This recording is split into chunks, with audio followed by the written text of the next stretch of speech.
A network of knowledge is valued by publishing a research paper with integrity. According to Sheehan 2005, a survey has been conducted on a group of researchers, and 17% of the researchers said that they personally know that the misconduct happened in their research field for more than 10 years. And the publication misconduct that the researchers may commit include fabrication, falsification, and plagiarism. Data fabrication is the making up of the data and research findings, while data falsification involves changing or omitting data to give a false impression. Plagiarism involves the use of another person's idea without acknowledging the person.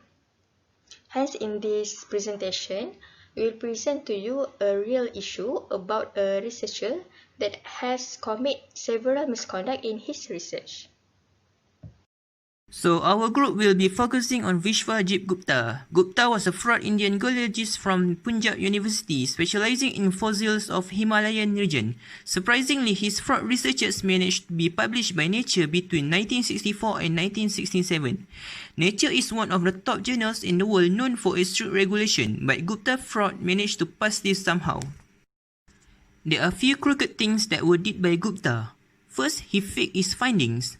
For example, in one of his articles in Nature, he claimed to found the first graptolites in Himalayan region.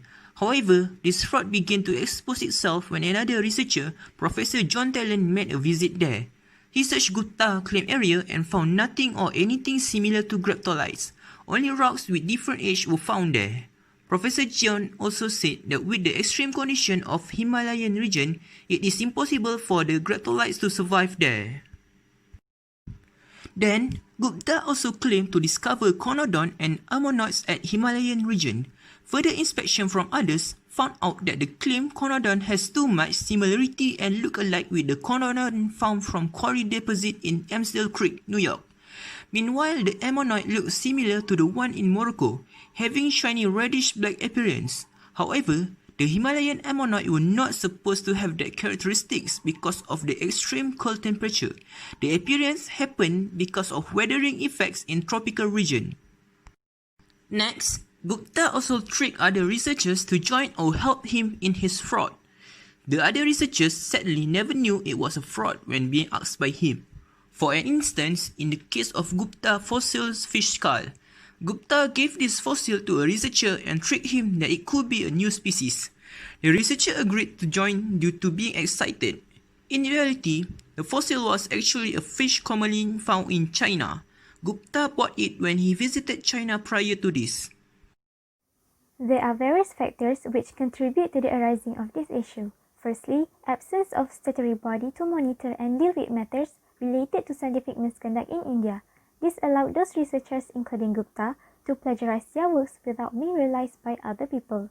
Secondly, to secure a higher position in institution for own satisfaction.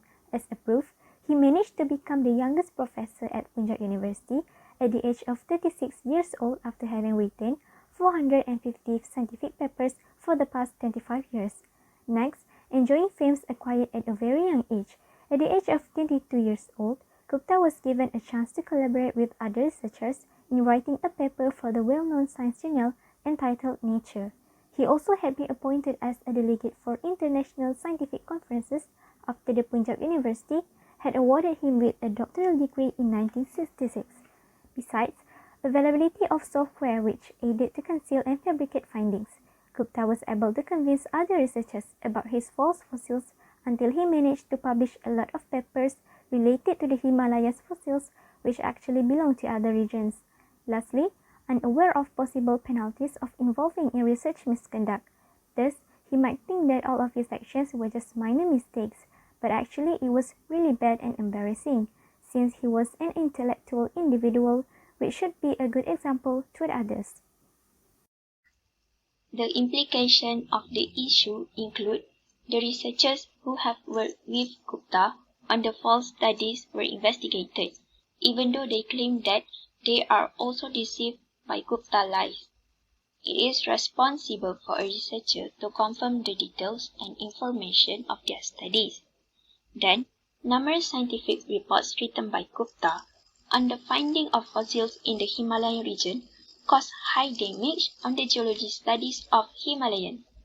The false recorded data have been referred by many other researchers and causes their studies to have limitation and uncertainty in the results.